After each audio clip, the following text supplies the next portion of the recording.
With the ascent of the mythical Alpe d'Huez, things are getting serious on the Critérium du Dauphiné 2017. The big showdown should take place sooner, on the Col de Solaison, a 15-kilometer climb with an average slope of 7%. After yesterday's stage 6, the frustrated favorites will do anything to catch up to the winners of the Mont du Chat on the final ascent of the day. But before that, a few optimists attempt an early breakaway.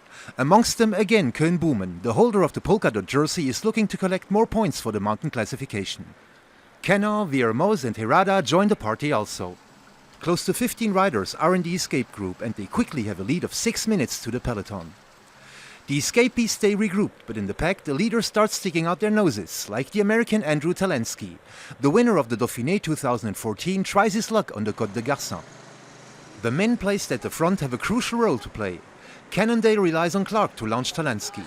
Team AG2R sent Viermoz, and 3 kilometers from the summit of the Col de Solaison, Romain Bardet attacks. He joins Viermoz and the two attempt to pull away on the last slopes of the final ascent of the day. But Peter Kenan and Ben Swift resist the attack and pass the summit in the lead. On the last ascent to l'Alpe d'Huez, Kenan proves much stronger than Swift and leaves him behind for a solitary ride to victory. Bardet passes the remaining escapees and makes up time to his rivals in the overall ranking. In the pack, Richie Porte proves once again in best shape. The Australian will even leave Christopher Froome behind 2 kilometers before arrival. Peter Kenan takes the stage, followed by Ben Swift. Bardet passes the line 1 minute after the winner of the day and places 5th. Richie Porte stays strongest in the pack and arrives 40 seconds after Bardet.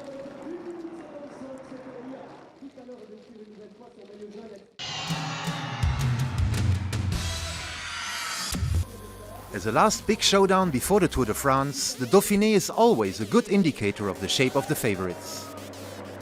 After his victory on the time trial 3 days ago in Bourgoin, Porte continues to impress. Today the Australian left Christopher Froome behind on the final ascent to l'Alpe d'Huez. Other favorites like Contador, Martin, Aru or Valverde suffered also on the final ascent. Richie Porte has every reason to be optimistic before the big start in Düsseldorf on the 1st of July.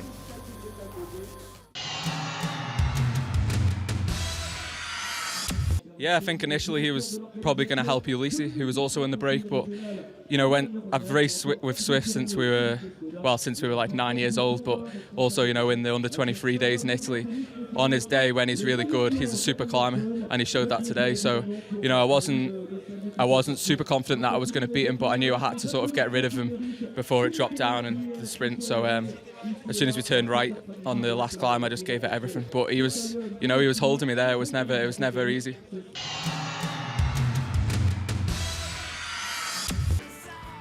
It's Peter Kennock's second success on the Critérium du Dauphiné after a stage win 2 years ago in Albertville. Back then he also took the yellow jersey, but this will firmly stay on Richie Porte's shoulders this time.